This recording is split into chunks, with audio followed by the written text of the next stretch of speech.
Non, je vais d'abord commencer par vous dire pourquoi j'ai cru utile de faire ce livre. Je dirais qu'il y a eu deux raisons essentielles. La première, c'est réparer une lacune, et l'autre, c'est corriger une illusion d'optique. La lacune, elle est très simple, c'est qu'on connaissait la face émergée de l'iceberg, qu'Hervé Guémard a évoqué, c'est-à-dire les aventures d'Edward VIII, de Wallis Simpson et d'Adolf Hitler. Il y a eu beaucoup de livres, beaucoup de documentaires, beaucoup de fiction même, mais il y a eu beaucoup d'autres choses. Et ça a été relativement peu traité. L'illusion d'optique, c'est celle qui consiste à penser, qui est très répandue, que ce qu'on a appelé l'entente cordiale, qui n'était déjà pas évidente avant la guerre de 14, mais qui a fonctionné, à quelques anicroches près, dont une s'appelle Fashoda. Bien. Mais on pense que la durée, finalement, jusqu'en 1940, est toute la durée de l'entre-deux-guerres. Or, ça n'est pas exact.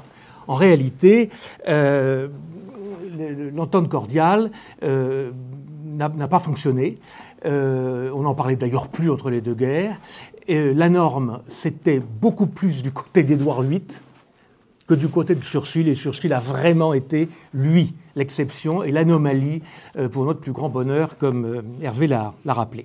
Et puis il y a eu un déclencheur. J'ai décidé d'écrire ce livre après avoir vu un film formidable que vous avez sûrement vu, qui s'appelle Les Heures sombres, de Joe Wright, avec Gary Oldman dans le rôle de Churchill, rôle de composition formidable, film d'une rigueur exceptionnelle parce que fondé sur les PV du comité de guerre britannique, donc d'un point de vue historique et d'un point de vue dramatique, d'un point de vue scénique, c'est formidable. Le problème, c'est que si on ne sait pas ce qui s'est passé avant, on ne comprend rien.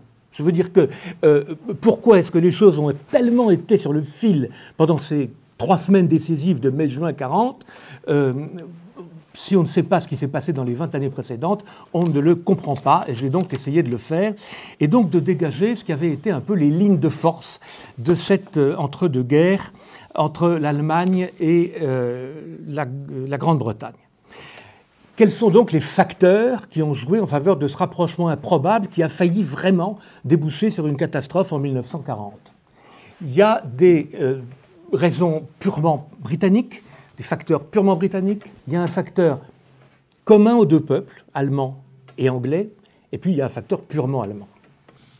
Le facteur typiquement britannique, c'est ce qu'on appelle la balance of power. Les diplomates la connaissent bien, l'équilibre des forces, particulièrement bien rodé en Angleterre depuis Napoléon Ier, qui consiste, pour résumer, à s'appuyer sur le moins fort pour empêcher le plus fort de prendre le contrôle du continent. Bon, c'est assez classique, c'est la raison pour laquelle les Britanniques ont soutenu les Prussiens, puis les Russes contre Napoléon, puis les Français contre les Prussiens, et puis encore les Français contre Guillaume II.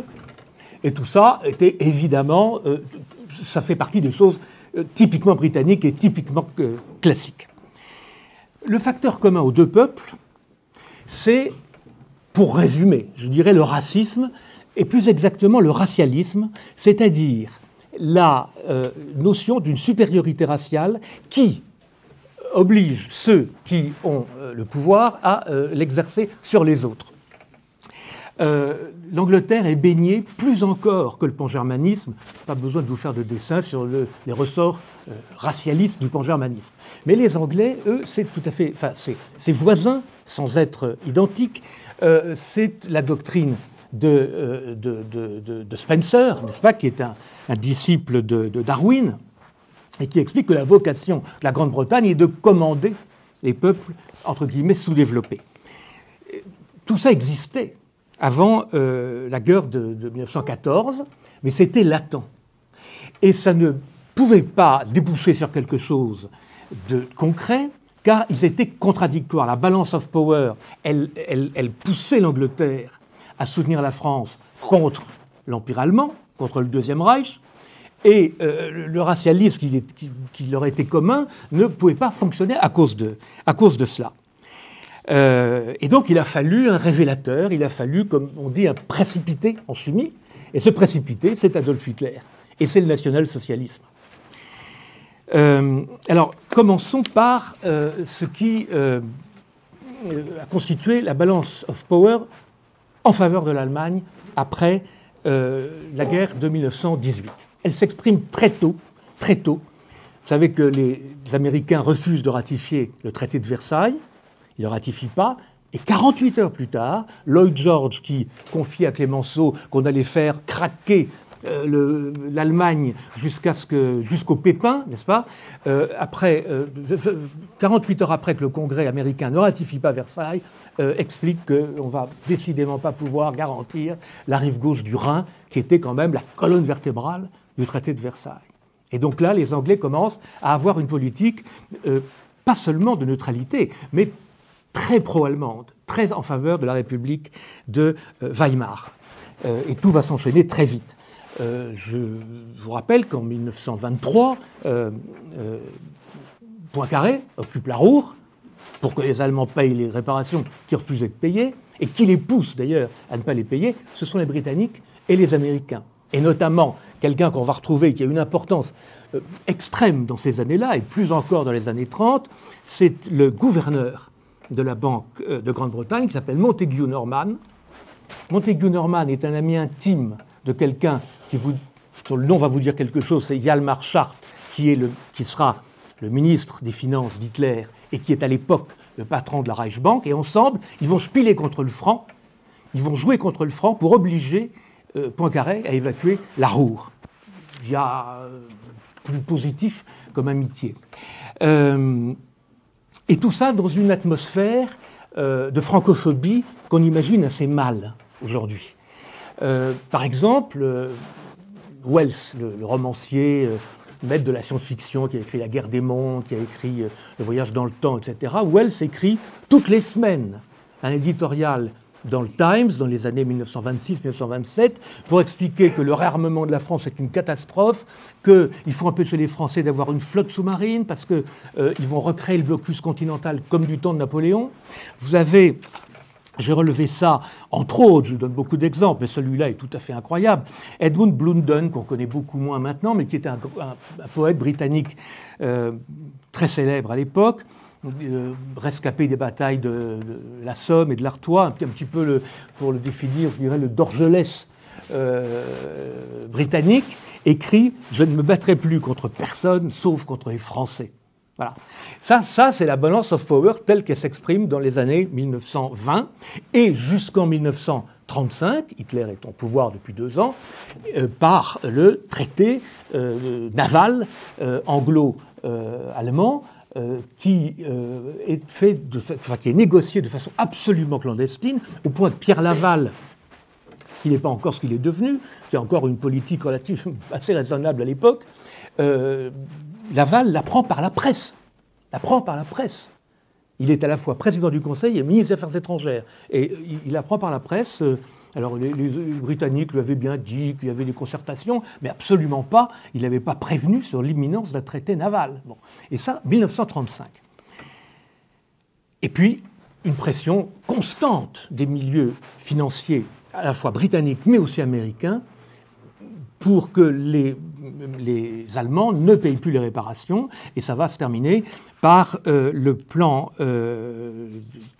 Dawes qui remet l'intégralité des réparations. L'idée, c'est que la puissance contributive, la capacité contributive des Allemands servent à acheter des produits anglais ou américains plutôt qu'à rembourser les Français.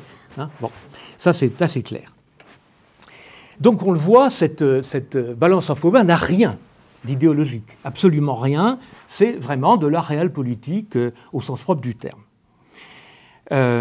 C'est une donnée permanente. Mais les choses vont devenir tout à fait différentes quand Hitler arrivant au pouvoir, et même avant, Hitler se fait connaître dès 1923 par son putsch, 1927 il écrit Mein Kampf, il voit énormément de journalistes anglo-saxons, surtout, beaucoup d'Américains, mais surtout des Anglais. J'ai fait un précédent livre sur les entretiens oubliés que Hitler donne à la presse dans ces années-là, et je peux vous dire que 9 entretiens sur 10 sont donnés à des Anglais. Et qu'est-ce qu'il leur dit ? Il leur dit qu'il est prêt, il leur fait une proposition qui est beaucoup plus qu'une proposition de paix et de coexistence pacifique. C'est un partage du monde, authentiquement. C'est-à-dire, en gros, le deal, c'est à l'Angleterre, la domination des mers et des terres émergées de ce qu'on appellera plus tard le tiers-monde, et à l'Allemagne, la restructuration du continent, la colonisation du continent. Il y a des exemples d'interviews des années 20 et des années 30 où Hitler explique que l'Allemagne a vocation à pousser jusqu'en Russie. Je les ai publiés d'ailleurs, ces interviews, c'est tout à fait incroyable. Et la France est présentée comme vraiment l'empêcheur de tourner en rond sur le continent. Et personne en Angleterre ne s'offusque de ce plan. Pourquoi ? Parce que l'Empire britannique, il commence à craquer de partout à l'époque, notamment en Inde. Vous avez la montée de Gandhi, la montée du nationalisme indien, et les milieux dirigeants anglais sont extrêmement rassurés d'avoir en face la promesse d'un soutien de l'Allemagne. Et ça, vous voyez ça dans toute la presse dès avant Hitler, mais alors à partir de 1933, vous avez notamment dans le Daily Mail des éditos du patron du Daily Mail qui s'appelle Lord Rothermere et qui explique que Hitler est le rempart contre le communisme en Europe et que de ce point de vue-là, il faut le laisser faire absolument ce qu'il veut en Europe centrale et restructurer l'Europe centrale comme il le souhaite, et que si éventuellement il peut remettre de l'ordre en Russie, ça serait plutôt une bonne affaire pour tout le monde. Bon. Finalement, on n'a pas ce genre de choses en France.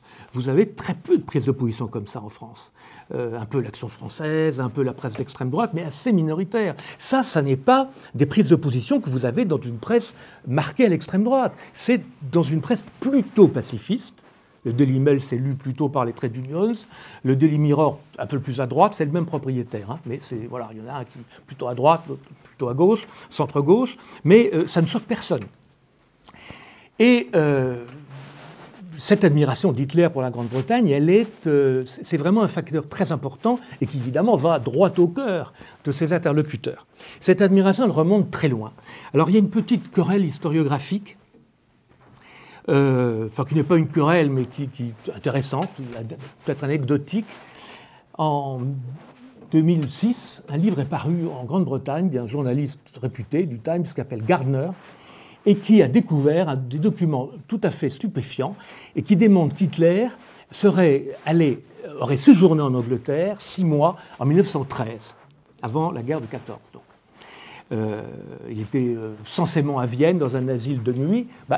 Il aurait été en fait en Angleterre pendant 6 mois. Comment le sait-on ? On le sait parce que Hitler avait un demi-frère qui s'appelait Alois, qui s'était marié avec une Irlandaise qui vivait à Liverpool. Et le jeune Hitler étant au chômage en 1913, aurait passé 6 mois là-bas. Et quand Hitler est devenu célèbre, son ex-belle-sœur, car ensuite il a divorcé, son ex-belle-sœur a écrit un livre en racontant comment Adolf Hitler se promenait sur les quais de Liverpool en 1913 et ne tarissait pas d'éloges sur la grandeur de l'Empire britannique, etc. Ce document a été déposé à la bibliothèque de Washington. Le FBI s'en est saisi, n'a pas voulu le publier. Parce qu'ils ne se sont pas bien rendus compte de l'importance que ça pourrait avoir. En fait, ils comptaient sur son fils qui s'appelait Patrick Hitler, qui était donc le neveu d'Adolf Hitler, et qui, lui, était devenu citoyen américain et qui a passé la guerre à prendre parti contre son oncle. Et donc, ils avaient déjà le neveu, ils n'allaient pas en plus prendre la mère. Et donc, ce manuscrit a été retrouvé par ce journaliste anglais qui l'a publié, et il a été traduit et préfacé en France par François Delplat, qui n'est pas n'importe qui est certainement un des meilleurs historiens de la période. Et Delplat dit ça n'est pas certain, mais c'est plausible. C'est plausible. En tout cas, ça expliquerait beaucoup de choses. Alors, quittons cette querelle historiographique, moi je ne tranche pas, je pense aussi que c'est plausible. Ce qui est certain, c'est que dès Mein Kampf, vous avez des pages mais dithyrambiques sur l'Angleterre. Et alors, il y a une autre source qui, elle, est passionnante et que j'ai beaucoup utilisée, c'est ce qu'on appelle le second livre.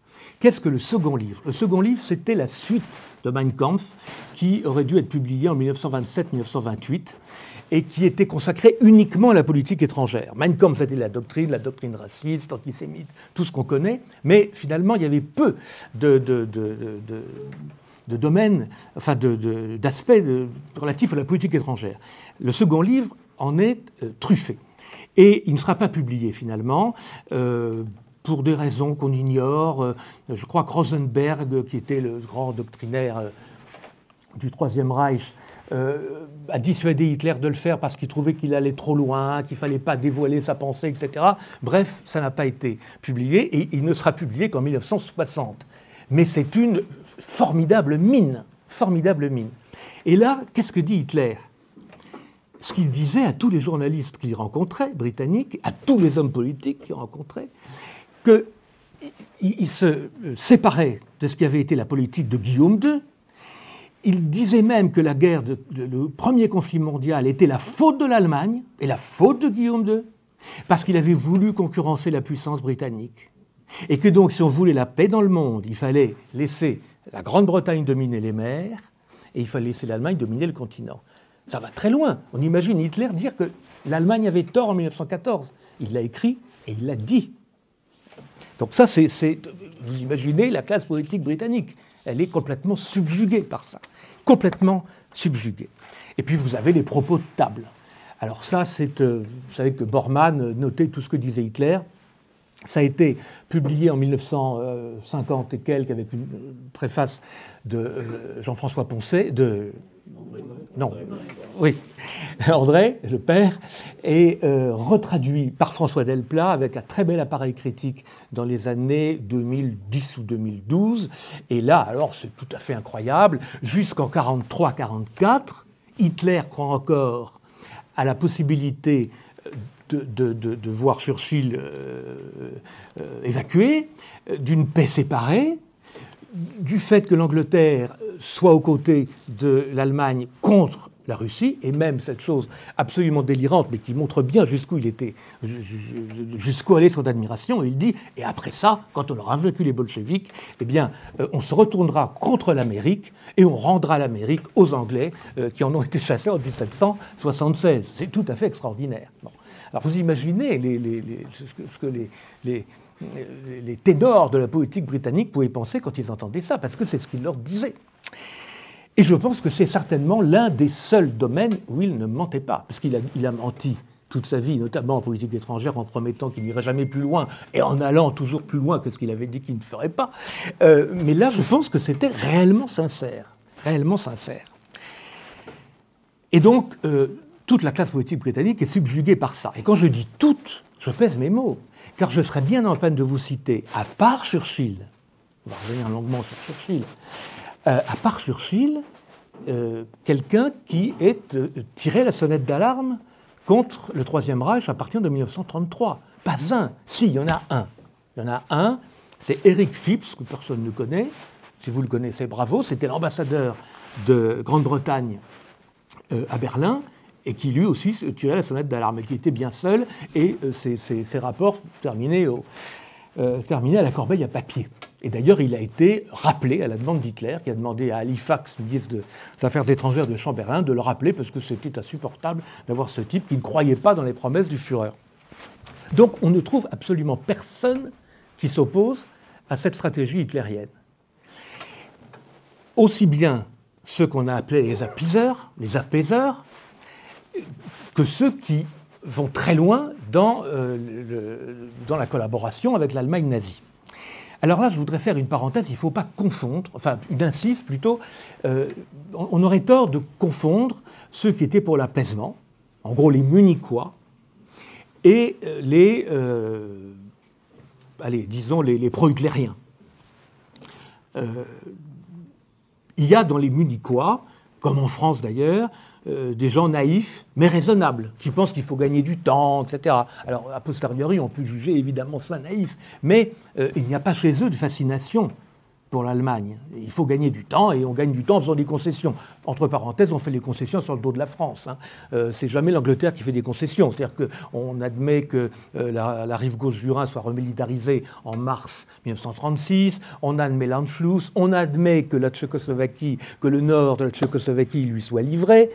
ce qui est typiquement d'ailleurs une concession faite aux dépens de la France, parce que je vous rappelle que le nord de la Tchécoslovaquie, la région des Sudètes, c'était là où étaient implantées les usines Skoda qui appartenaient à Schneider. Donc c'était non seulement une barrière naturelle, le massif des Sudètes, pour empêcher une invasion de la Tchécoslovaquie par le nord, mais c'était aussi un point fort pour l'économie et l'industrie française. Donc on était tout à fait prêt à faire toutes ces concessions. Mais ce n'était pas pour qu'Hitler fasse la loi partout, c'était pour... Voilà. Mais il y avait des gens qui, eux, étaient prêts à aller beaucoup plus loin. Ces gens, ça n'est pas Chamberlain, ça n'est pas Chamberlain. Un peu Halifax, son ministre des Affaires étrangères, qui lui a évolué, il était apaiseur, il est devenu assez pro-allemand en 1939-1940, mais c'était des milieux qu'on connaît moins et qui se recrutaient notamment dans la haute finance, l'industrie, mais aussi les syndicats et le Parti travailliste. Pour résumer, la matrice de cette idéologie, que vous voyez d'ailleurs dans un très beau film qui s'appelle « Les vestiges du jour » de James Ivory. C'est ce qu'on a appelé la Cliveden Set, la société de Cliveden. C'était des diplomates, des financiers, des chefs d'entreprise, des banquiers, beaucoup de banquiers, Montaigu Norman en faisait partie, et qui faisaient une diplomatie parallèle, et qui pilotaient beaucoup d'investissements en Allemagne, puis des investissements croisés allemands en Grande-Bretagne. Alors ça, ces gens-là étaient réellement acquis à un partage des rôles entre l'Angleterre et l'Allemagne, exactement dans les pures décrites par Hitler. Et ils étaient réunis au sein d'une association qui s'appelait l'Anglo-German Fellowship, la fraternité anglo-germanique. Et là, vous trouviez toutes sortes de gens très importants. Vous aviez, par exemple, Unilever, Shell, la compagnie Cunard. Enfin, voilà, c'était pas des PME, hein, c'était vraiment des multinationales importantes. Et ça, c'était vraiment les gens qui étaient pour une alliance. Et qui vont, par exemple, partir en 1936 en délégation aux Jeux Olympiques de Berlin. 3000 Anglais sont invités par Hitler aux Jeux Olympiques de Berlin. Il doit y avoir 200 Français invités. Et encore, ce n'est pas tous des pro-nazis. Là, 3000, enfin, c'est tout à fait incroyable. Ce sont des gens qui vont, par exemple, au congrès du parti nazi au mois de septembre, tous les mois de septembre, entre 1933 et 1938. Et là, c'est là qu'on rencontre notamment la famille Mitford. Edouard Wegemer a dit 2 mots, c'est des gens tout à fait incroyables. Donc l'une des sœurs était mariée, s'appelait Diana Mitford, était mariée à Oswald Mosley. Et son autre... voilà, exactement, qui a créé le Parti fasciste britannique. Alors, le Parti fasciste britannique fait partie, évidemment, de cela. Mais il ne faut pas le sous-estimer, parce qu'il est très spectaculaire, il a fait des manifestations énormes, avec un décorum qui copiait celui de l'Italie fasciste ou de l'Allemagne. Mais d'abord, grâce au mode de scrutin britannique uninominal à un tour, il n'a jamais eu d'élu. Et ensuite, il s'est lancé dans la violence.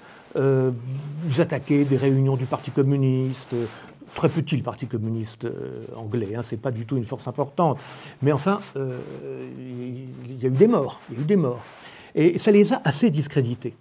Donc c'est un parti qui aurait été absolument essentiel si Hitler avait envahi l'Angleterre, mais qui, dans ce contexte de grande main-d'œuvre diplomatique, n'avait pas grande importance. Mais c'est très spectaculaire. De même, Édouard VIII n'a pas eu une importance essentielle à ce moment-là. Hein. D'abord, le roi d'Angleterre n'a pas de pouvoir, etc. Mais si Hitler avait envahi l'Angleterre, alors là, il avait un rôle tout à fait différent. D'abord, on sait maintenant, on le sait depuis longtemps, hein, ça c'est pas moi qui l'ai découvert, c'est vraiment très connu, on le sait depuis les années 60, depuis les mémoires de Schellenberg, qui était le chef du renseignement de la SS et qui était un peu l'officier traitant du duc de Windsor. Il y avait 50 millions de livres de côté en Suisse pour lui, pour qu'il attende tranquillement l'invasion de son pays et qu'on le remette sur le trône. Et là, on lui avait promis même une réforme constitutionnelle qui lui aurait donné d'immenses pouvoirs. Je ne sais pas si Hitler l'aurait fait, mais en tout cas, lui, il comptait. Je publie notamment des documents américains. Vous savez qu'après avoir été très proche d'Hitler, Churchill a demandé au duc de Windsor de partir aux Bahamas, d'où il est devenu gouverneur. Il fallait l'éloigner d'Europe, quoi. Il ne pouvait pas rester. En plus, Churchill pensait qu'il allait être enlevé. Enfin, donc, il l'a installé aux Bahamas. Et aux Bahamas, c'est pas très loin des États-Unis, il y avait le FBI qui les a mis sur écoute. Et il y a des choses, je publie des comptes rendus tout à fait incroyables de Wallis Simpson racontant que la défaite de l'Angleterre n'allait pas était prochaine et qu'il reviendrait et il se vengerait de l'abominable George VI. C'est incroyable, ils y croyaient encore. Bon. 1941. Donc ça, c'était je dirais les gens les plus actifs en faveur d'Hitler. Mais ce n'est pas que l'extrême droite. Mossé lui-même était un aristocrate très riche, très ancienne famille anglaise, il descendait des Normands, mais c'était surtout, il était très actif au Parti travailliste. Avant de créer la British Union Fascist, le BUF, il était vice-président du Parti travailliste. Il a été ministre du Travail de MacDonald en 1928-29. Il a failli être élu secrétaire général du Parti travailliste. Et c'est ayant échoué qu'il a créé l'Union des fascistes britanniques.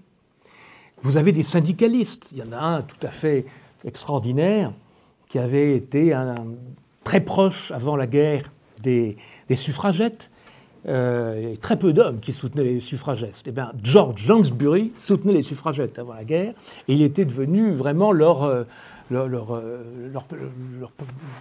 soutien emblématique. Lansbury était le pape des trade unions.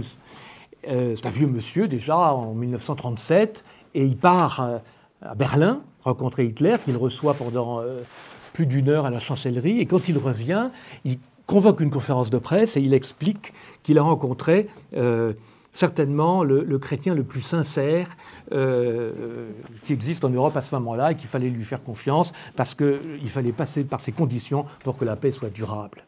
C'est tout à fait incroyable. Et quand vous mettez tout ça bout à bout, vous vous dites que Churchill, comme je le disais tout à l'heure, est vraiment improbable. Il a été absolument seul. On pourrait citer Eden. Eden, on l'identifie à Churchill parce qu'il a été son ministre des Affaires étrangères. C'est lui qui succède à Halifax en novembre 1940, qui va être un ministre très actif pendant la guerre. Mais ça a été un apiseur aussi. Il faisait partie du cercle de Cliveden. Quand Hitler remilitarise la Rhénanie en mars 1936, j'évoquais ce tournant. C'est vraiment un tournant essentiel, parce que là, on pouvait tout arrêter à ce moment-là. Tout arrêter. Il y a Albert Sarraut, qui est notre président du Conseil, qui dit fièrement à la radio « Nous ne laisserons pas Strasbourg sous le feu des canons allemands ». Hitler lui-même dira, dans les fameux libres propos, que si les Français étaient intervenus, ils étaient en 3 jours à Berlin. La Wehrmacht n'existait pas. N'existait pas. Hein, il a remilitarisé la Rhénanie en faisant beaucoup de musique militaire et en faisant passer quelques biplans, mais enfin, il n'y avait rien. Bon. Eh bien, c'est Eden qui va dire à Sarraut, mais surtout n'intervenez pas, parce que vous allez ruiner la paix en Europe. Nous la tenons, la paix, elle est là. Il ne faut surtout pas essayer d'aller plus loin. Ne faites pas de surenchère, nous allons tout arranger. Et Churchill va jusqu'à dire à Georges Bonnet, mais aussi à Léon Blum, il connaissait très bien la classe politique française. Pourquoi suivez-vous mes amis britanniques? Pourquoi les suivez-vous? Vous ne défendez plus vos intérêts. Il faut défendre vos intérêts. La Grande-Bretagne a besoin d'une France forte. Elle n'a pas besoin d'une France qui suive les petites combines de la politique politicienne britannique. C'est tout à fait intéressant. Churchill est vraiment seul. Et donc, cette solitude, son summum, c'est évidemment... c'est quand il arrive au pouvoir, en mai 1940. Je vous rappelle qu'il est nommé il succède à Chamberlain le 10 mai 1940, c'est-à-dire le jour où les troupes allemandes rentrent en France, en Belgique et au Luxembourg. Et il s'aperçoit, mais très rapidement, dès le 15 mai, 5 jours plus tard, il s'aperçoit que le corps expéditionnaire va être bloqué en Belgique, que la guerre est perdue. Il ne se rend pas compte tout de suite de la rapidité avec laquelle ça sera fait, mais il le voit, il le dit à Paul Reynaud. Il vient en France le 15 mai 1940, Churchill, la première fois. Il est nommé le 10 mai, et il vient le 15 mai. Et le 15 mai, il avait eu Reynaud au téléphone quelques jours plus tôt, qui lui avait dit c'est épouvantable, ils sont en train de descendre, ils vont arriver à Paris. Et le 15 mai, quand Churchill arrive, il dit mais non, finalement, les Allemands ne vont pas arriver à Paris parce qu'ils foncent vers la mer. Nous sommes soulagés. Et Churchill lui dit mais c'est épouvantable. C'est épouvantable. Ça veut dire que nous sommes montés porter secours aux Belges, et comme ils arrivent de Sedan, ils vont nous bloquer d'eau à la mer. Donc c'est catastrophique. C'est pire encore que s'ils fonçaient sur Paris, parce que là, on pourrait peut-être les arrêter. Donc Churchill se rend compte de ça très vite. Et puis il apprend que Halifax, son ministre des Affaires étrangères, qui lui a été imposé et par son prédécesseur et par le roi, qui est très proche d'Halifax, c'est son ami intime. George VI et Halifax sont amis intimes. Il n'a pas voulu se séparer d'Halifax. Halifax négocie, il ne négocie pas encore, mais il a des contacts très étroits avec les Allemands via les Suédois. Il y a un homme qui s'appelle Dalerus, qui est très proche de Göring, et via l'ambassadeur d'Italie qui s'appelle Bastianini. Je vous rappelle que l'Italie est neutre à l'époque. Elle ne rentrera en guerre que le 10 juin, quand l'armée française est par terre. C'est ce que De Gaulle avait appelé dans une célèbre lettre à sa mère prémonitoire de 1936, le coup de pied de l'âne de l'Italie. En 1936, De Gaulle écrit à sa mère qu'il faut faire l'alliance russe, parce qu'il dit, parce qu'une parenthèse, mais il faut toujours rappeler quand même la pression du général, et il lui dit, les Anglais ne nous aideront pas, il n'y a que la Russie sur laquelle on peut compter. Quant à l'Italie, quand nous serons par terre, elle nous donnera le coup de pied de l'âne. Le coup de pied de l'âne, c'est ce qui se passe le 10 juin 40. Bon. Mais tant que l'Italie est neutre, Halifax négocie beaucoup. Et les conditions transmises par Hitler sont incroyablement favorables à la Grande-Bretagne. Incroyablement favorables. C'est-à-dire maintien de l'Empire britannique, et puis, c'est pas dit explicitement, mais il y a des télégrammes où on laisse entendre que les Britanniques pourraient profiter aussi de l'Empire français. Alors ça, c'est très doux aux oreilles de certains Anglais, n'est-ce pas? Et donc, Churchill est vraiment très seul, très seul. Et puis arrive l'affaire de Dunkerque. Et l'affaire de Dunkerque, ça, c'est vraiment, comment dire, ce sont ces tournants de l'histoire tout à fait haletants, parce que les choses auraient pu être tout à fait différentes. Il y a deux joueurs de poker qui sont face à face, Hitler d'un côté, Churchill de l'autre. Le coup de poker d'Hitler, il est assez génial, mais Churchill va être encore plus génial. Le coup de poker d'Hitler, c'est, sachant ce qu'il sait sur l'isolement de Churchill et sur les gens qui le soutiennent, lui, Hitler, en Angleterre, il arrête la Wehrmacht devant Dunkerque. Il prend au piège le corps expéditionnaire britannique, 400 000 hommes quand même, 400 000 plus 50 000 Français. Et il s'arrête devant Dunkerque, alors qu'il aurait pu exterminer le corps expéditionnaire britannique. Ça aurait été une victoire relativement facile. Donc il dit à Göring, vous continuez à les bombarder, mais les Panzers s'arrêtent. Et évidemment, là, proposition de paix. Que peut faire Churchill? Il ne peut pas dire non immédiatement parce qu'il va être renversé. Alors il a cette idée géniale qui consiste à dire évacuons le maximum et on verra bien après. Ah, ça aurait pu être un échec. C'est-à-dire que Hitler aurait pu donner à tout moment ordre à la Wehrmacht de foncer sur Dunkerque. Et là, ce n'est pas le cas. Donc, le coup de poker d'Hitler, c'est ils vont négocier avant d'avoir embarqué, parce que les choses sont trop graves, S'ils prennent le risque de perdre 400 000 bonshommes, ou exterminés sur place, ou prisonniers, l'Angleterre est finie, il n'y aura plus de force sur l'île, où ils négocient. Et l'idée de Churchill, c'est on va quand même rembarquer. Une fois qu'on aura rembarqué, ben, on dira non à la paix. Mais ne disons pas non tout de suite. Et donc, il balade le comité de guerre britannique en disant mais oui, on va voir, on va tout mettre sur la table, mais il faut quand même rembarquer. Et c'est l'opération Dynamo, tout à fait extraordinaire, où, vous savez, c'est des milliers de bateaux anglais, y compris des bateaux de plaisance, des bateaux de pêche, etc., vont récupérer le corps expéditionnaire. La Wehrmacht est à l'arrêt. Tous les militaires allemands ne comprennent pas. Rundstedt, Rommel qui est fanatique d'Hitler à l'époque, c'est pas du tout le Rommel de 1944. Tout à fait, c'est vraiment c'est le chouchou en plus.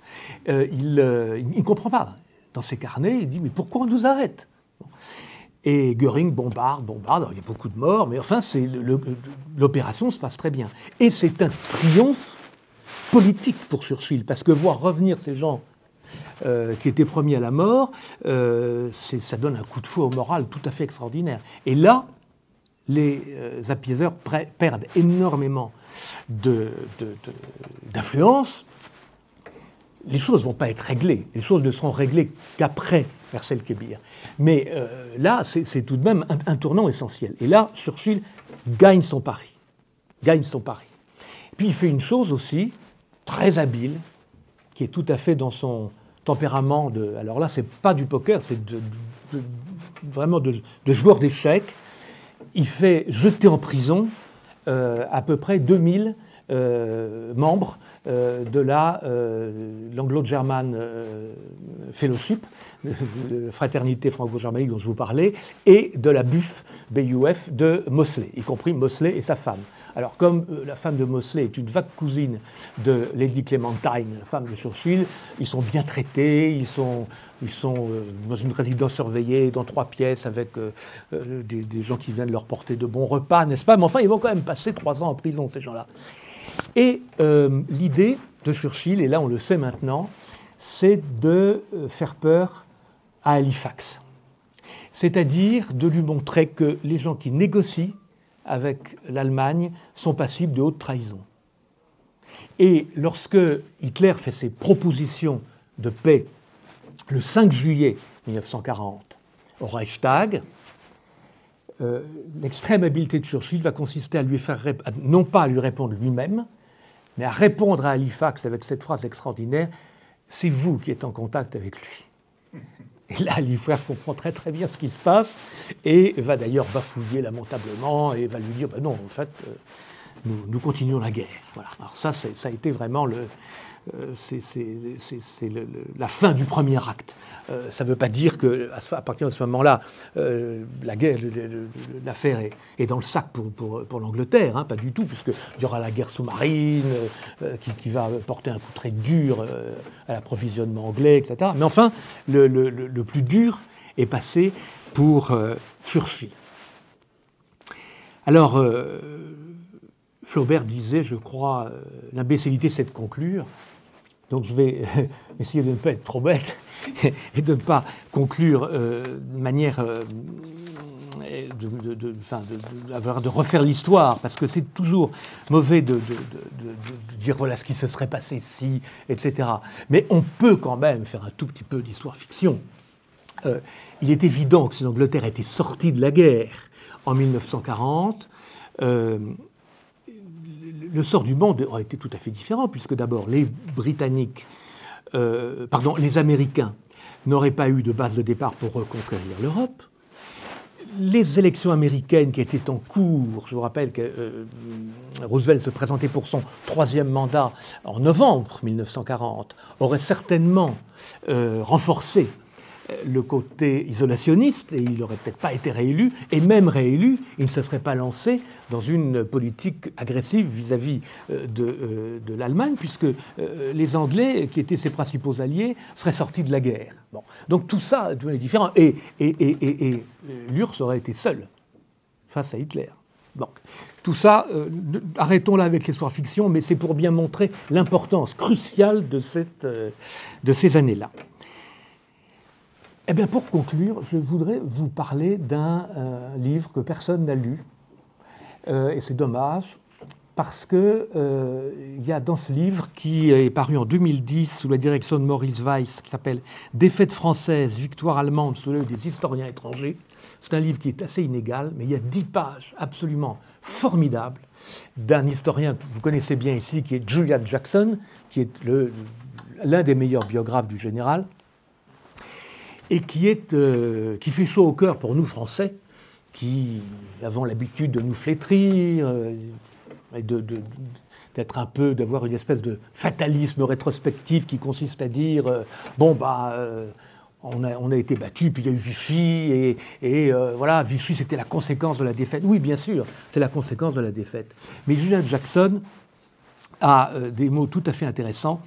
Il nous dit l'Angleterre était plus mûre depuis beaucoup plus longtemps que la France pour collaborer avec Hitler. Et il dit ce qui nous empêche de le voir, c'est le fantasme rétrospectif de la défaite. C'est-à-dire que la France s'est effondrée, l'Angleterre a résisté. Et elle a été héroïque sous les bombardements, grâce à Churchill, entre autres. Et donc, pour beaucoup d'historiens et dans le grand public, Vichy, c'est la conclusion logique des années 30. Mais en réalité, le fascisme pur et dur, et même le nazisme, à Vichy, c'est minoritaire. C'est tout à fait autre chose. Vichy, c'est les rebuts, c'est les ratés de la Troisième République. Ce ne sont pas des gens qui pensaient tous comme Hitler. Ça n'a rien à voir. Vous avez des radicaux, vous avez un type comme Pierre Laval n'avait rien d'un nazi. Ça n'excuse évidemment pas sa politique, mais ça n'a rien à voir. Et Julian Jackson fait vraiment une petite uchronie extrêmement drôle. Il dit en fait il y aurait eu un Pétain, tout trouvé, c'était Lloyd George. Et Lloyd George se serait installé à Harrogate qui est une ville d'eau en Angleterre, qui aurait été le Vichy anglais. C'est tout à fait formidable. Et je vous engage à lire. On le trouve sur Internet, cet article. Le livre ne se trouve plus, mais on trouve l'article de Julian Jackson. Ça s'appelle « Défaite française, victoire allemande ». Et c'est tout à fait intéressant.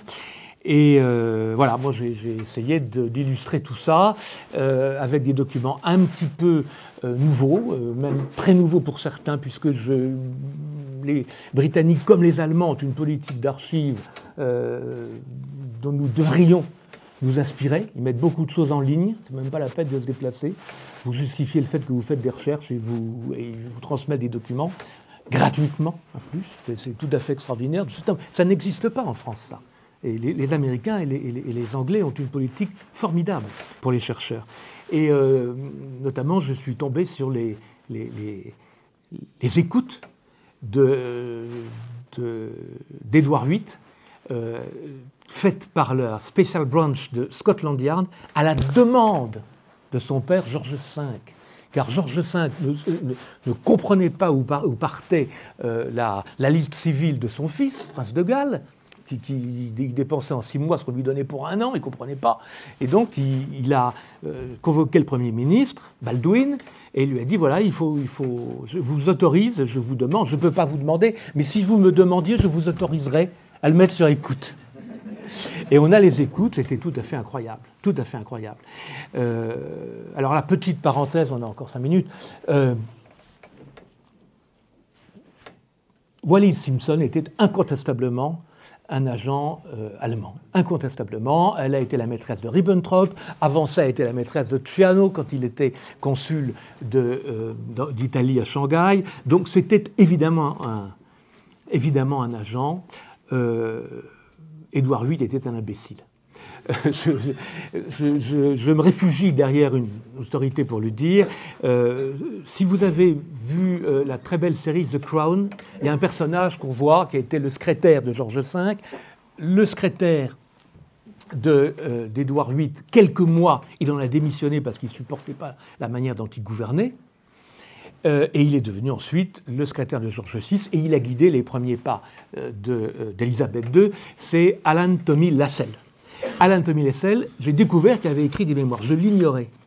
Et c'est quelqu'un qui ne se laisse pas aller au grand portrait psychologique, c'est un type plus rigoureux que la rigueur elle-même, et qui, vraiment, c'est même assez lassant. Mais alors, quand il parle d'Édouard VIII, il dit « il avait le mental d'un garçon de 15 ans ». Ouais. Voilà, ça dit tout. Ça dit tout. Donc voilà, je vais vous laisser poser vos questions, j'imagine qu'elles seront nombreuses. Si j'ai fait ce livre, c'est justement pour montrer, après Jackson, que nous devons beaucoup à Churchill, et que, à force de nous flétrir, on peut peut-être aussi de temps en temps regarder chez les autres.